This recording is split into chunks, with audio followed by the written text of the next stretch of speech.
ये कहानी एक ऐसी औरत की है जो अपने बच्चों को एक एटिक के अंदर बंद कर देती है और फिर उन बच्चों के बीच अंदर क्या क्या होता है ये हम आज की वीडियो में देखने वाले हैं। हेलो फ्रेंड्स, आज हम जिस मूवी को एक्सप्लेन करने वाले हैं उस मूवी का नाम है फ्लावर्स इन द एटिक, जो 2014 में रिलीज हुई थी। मूवी स्टार्ट होती है और हम एक फैमिली को देखते हैं जिसके अंदर कोरिन, उसका हस्बैंड क्रिस्टोफर और इनके 4 बच्चे क्रिस, कैथी और 2 छोटे भाई बहन होते हैं। अब बहुत दिनों बाद क्रिस्टोफर अपनी फैमिली के पास आया था, इसीलिए सभी बहुत खुश थे। क्रिस्टोफर सभी के लिए बहुत सारे गिफ्ट्स लेकर आया था। अगले दिन जब वो सभी खेल रहे थे तब क्रिस्टोफर कहता है कि उसका प्रमोशन हो गया है, तो अगली बार से क्रिस्टोफर और भी ज्यादा बिजी हो जाएगा। बिजी होने की वजह से वो बहुत दिनों तक अपनी फैमिली के पास नहीं आ पाएगा। ये सुनकर कैथी को बिल्कुल भी अच्छा नहीं लगता और वो नाराज हो जाती है। जब वो अपने रूम में थी तब क्रिस्टोफर वहाँ आता है और कैथी से कहता है कि प्रमोशन होने के साथ साथ मेरी सैलरी भी डबल हो गई है, इसीलिए मुझे जाना होगा। मैं हमेशा बीच बीच में तुम लोग से मिलने आता रहूंगा। क्रिस्टोफर कैथी को एक अंगूठी देता है, इसीलिए कैथी क्रिस्टोफर की बात मान जाती है। रास्ते में वो सभी क्रिस्टोफर के प्रमोशन की खुशी में पार्टी करते हैं। वो सभी जब पार्टी की तैयारी कर रहे थे तभी इनके घर में एक ऑफिसर आता है। वो कहता है कि क्रिस्टोफर की एक एक्सीडेंट में मौत हो गई है। कुछ दिनों में हम देखते हैं कि इनकी फाइनेंशियल कंडीशन खराब हो गई थी। कोरिन हर रोज अपने बच्चों से एक लेटर किसी एड्रेस से भिजवाया करती थी। बहुत दिनों के बाद इस लेटर का जवाब आता है। ये देखने के बाद कोरिन बहुत खुश हो जाती है। कोरिन क्रिस्टोफर और कैथी से कहती है कि मैंने तुम्हें ये बात कभी नहीं बताई कि तुम्हारे नाना नानी भी हैं। ये सुनकर दोनों बच्चों के मन में काफी सवाल उठते हैं। कोरिन कहती है कि मैंने और तुम्हारे डैड ने भागकर शादी की थी। मेरी फैमिली वाले कभी भी इस शादी से खुश नहीं थे, इसीलिए मैंने ये बात कभी भी तुम्हें नहीं बताई। अब हमारी फाइनेंशियल कंडीशन ऐसी है कि मैं 4 बच्चों को नहीं संभाल पा रही हूँ। तुम्हारी नाना नानी बहुत ज्यादा अमीर है और उनका एक बहुत बड़ा घर भी है। आज रात ही हम उनके घर जाने वाले हैं। ये सुनकर कैथी और क्रिस मान जाते हैं। रात में ये सभी अपने नाना नानी के घर के लिए निकल जाते हैं। अब रात 3 बजे तक वो अपनी नानी ओलिविया के घर पहुंच जाते हैं। ओलिविया इन्हें घर के अंदर बुलाती है और शांत रहने को कहती है। ओलिविया इन्हें एक रूम में लेकर जाती है। उसे ये बात पता नहीं थी कि कोरिन के 4 बच्चे हैं। कैदी अपनी माँ से कहती है कि क्या आपने कभी भी इन्हें हमारे बारे में नहीं बताया। कोरिन कहती है कि वो मुझसे अभी तक नाराज हैं। ओलिविया सभी बच्चों से कहती है कि मैं तुम्हारा रूम लॉक कर रही हूँ, कोई शोर नहीं मचाएगा और सभी बहुत स्लोली बात करेंगे। कोरिन कैदी से कहती है कि तुम सभी फिक्र मत करो, तुम्हारे नाना 78 इयर्स के हैं जो बहुत ही जल्द मरने वाले हैं। उनके मरने के बाद ये सब हमारा हो जाएगा। इसके बाद जो तुम्हें करना होगा तुम कर सकते हो। ये बात सुनकर बच्चे खुश होते हैं। अगले दिन जब सभी उठते हैं तो ओलिविया एक रूल्स की लिस्ट लेकर आती है। वो कहती है कि सबसे पहला रूल कि कोई शोर नहीं मचाएगा। तुम्हें हर रोज 3 टाइम खाना दिया जाएगा, लेकिन तुम उसमें से बिल्कुल भी खाने को वेस्ट नहीं कर सकते। मुझे कभी भी बच्चा यहाँ पर बाहर जाता हुआ या शोर मचाता हुआ बिल्कुल भी नजर नहीं आना चाहिए। ओलिविया इन सभी के लिए खाना लेकर आई थी। वो कहती है कि ये तुम्हारा आज का खाना है, अब मैं सीधा कल वापस आऊंगी और कोई भी खाना वेस्ट नहीं करेगा। अगर तुम्हें खेलना है तो तुम ऊपर एटिक में जाकर खेल सकते हो। ये सुनकर सभी बच्चे ऊपर चले जाते हैं। रूम में जाने के बाद ये सभी देखते हैं कि ये रूम तो एक स्टोर रूम है जहाँ बहुत सारा पुराना सामान रखा हुआ है। क्रिस को एक गाने का टेप भी मिलता है। ये दोनों के छोटे भाई बहन कहते हैं कि हमें ये कमरा बिल्कुल भी पसंद नहीं आया, इसीलिए वो दोनों अपने छोटे भाई बहन के लिए झूला बनाते हैं और इनके साथ खेलने लगते हैं। नीचे आने के बाद ये दोनों छोटे बच्चे खाना खा रहे थे, तभी ये सभी मस्ती करने लगते हैं। कुछ देर में कोरिन वहाँ आ जाती है। वो इन्हें चुप करवाती है, लेकिन इनका शोर ओलिविया सुन लेती है। अब ओलिविया कोरिन को अपने साथ लेकर आती है। कुछ देर में कोरिन वापस अपने बच्चों के पास आती है। तब कोरिन का छोटा बच्चा कहता है कि मुझे अब इस घर में नहीं रहना, मुझे अभी के अभी यहाँ से ले चलो। कोरिन उसे समझाती है लेकिन वो नहीं मानता। तभी वहाँ ओलिविया आती है और कहती है कि शोर मचाना बंद करो। कोरिन की छोटी बेटी को गुस्सा आता है और वो चिल्लाने लगती है। साथ ही वो छोटा बच्चा आकर ओलिविया के पैर में काट लेता है। ओलिविया गुस्सा हो जाती है और उन दोनों को मारने लगती है। कोरिन कहती है कि अगर आप मेरे बच्चे को इस तरह से मारेंगी तो मैं यहाँ से चली जाऊंगी। ओलिविया कहती है कि चले जाओ, मुझे कोई फर्क नहीं पड़ता। ओलिविया कोरिन को उसकी टॉप उतारने के लिए कहती है। जब कोरिन अपनी टॉप उतारती है तो हम देखते हैं कि उसके पीठ पर बहुत सारे निशान थे। दरअसल जब ओलिविया उसे अपने साथ लेकर गई थी तब ओलिविया ने कोरिन को बहुत मारा था। ओलिविया सभी से कहती है कि अगर किसी ने आगे से शोर मचाया तो सभी के साथ ऐसा ही करूंगी। ये सुनकर सभी बच्चे बहुत ज्यादा डर जाते हैं।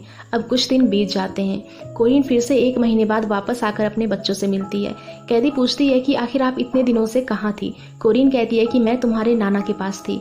आजकल मैं वो सब कर रही हूँ जो मेरा सपना है। मैं घूमने जाती हूँ, मैं हॉर्स राइडिंग करती हूँ और ये देखो मैंने कितने अच्छे कपड़े भी पहने हैं। कुछ देर में कॉरिन वापस चली जाती है। कैदी और क्रिस एक दूसरे से बात करते हैं, आखिर ये मॉम को हो क्या गया है। जब कैदी बाहर जाती है तो ओलिविया से टकरा जाती है। ओलिविया गुस्से में कहती है कि मुझे ना तो तुम्हारे डैड पसंद थे और ना ही तुम लोग पसंद हो, तुम सभी एक शैतान के बच्चे हो। ये सुनकर कैदी बहुत ज्यादा नाराज हो जाती है। एक दिन फिर से कॉरिन वापस आती है। वो इनके लिए बहुत सारे सामान लेकर आई थी। कैदी गुस्सा थी, इसीलिए वो कहती है कि हमें अभी के अभी यहाँ से जाना है। कैदी कहती है कि नानी ने मेरे डैड को एक शैतान कहा और हमें शैतान का बच्चा कहा है। कॉरिन कहती है कि वो बस तुम्हारे डैड और मेरे शादी से नाराज हैं।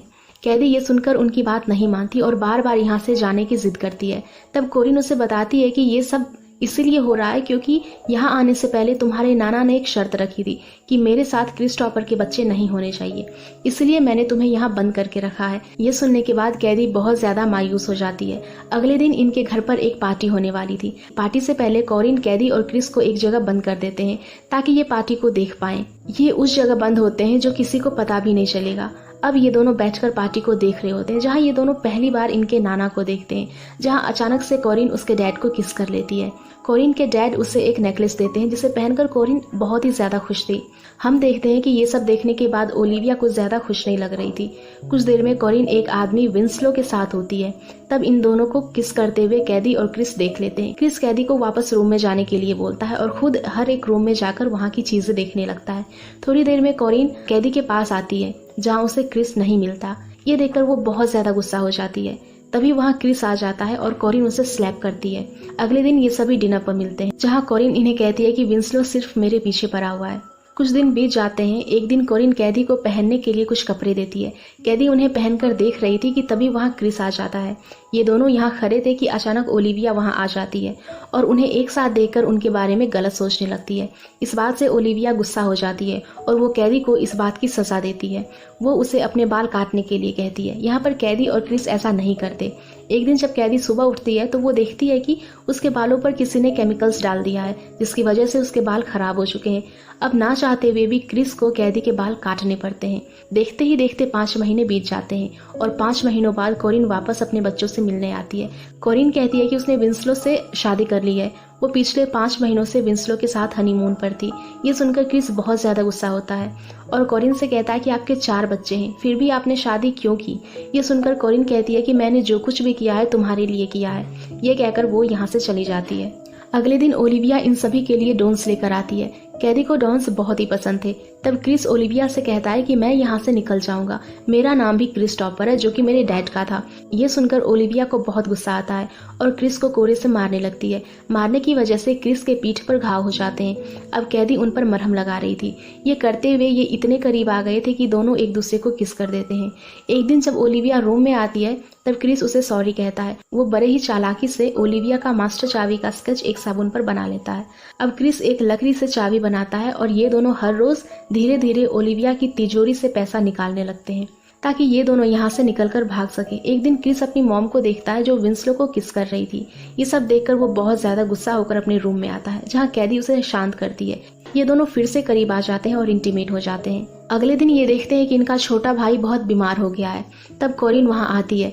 कैदी उससे कहती है कि आपने अपने लिए हमें ये रूम में बंद करके रखा है, मुझे आपको अपनी माँ कहने में भी शर्म आती है। ये सुनकर कॉरिन गुस्सा हो जाती है और कैदी को स्लैप करती है। कैदी भी गुस्से में कैरिन को स्लैप कर देती है।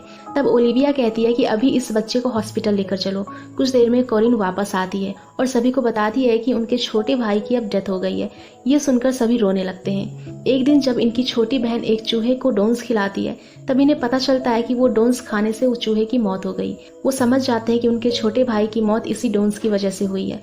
ये सभी ये सोचने लगते हैं कि ये सब उसकी नानी कर रही है। तभी ओलिविया वहाँ आ जाती है। ओलिविया को पता चल चुका था कि क्रिस के पास एक मास्टर की है जिसकी मदद से वो कोई भी दरवाजे को खोल सकता है। ओलिविया क्रिस से वो चाबी मांगती है लेकिन क्रिस उसे चाबी नहीं देता।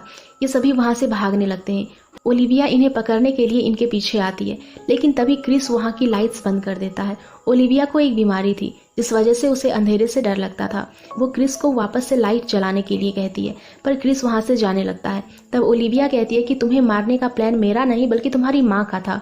ये सुनकर क्रिस और कैदी बहुत ही दुखी होते हैं और वहाँ से निकल जाते हैं। वहाँ से निकलने के बाद ये दोनों एक ट्रेन में बैठकर हमें आखिरी बार नज़र आते हैं और ये मूवी यहीं पर ख़त्म हो जाती है। तो गाइज़, अगर आप लोगों को ये मूवी पसंद आई हो प्लीज़ वीडियो को लाइक कर देना और चैनल को सब्सक्राइब कर देना। Thank you.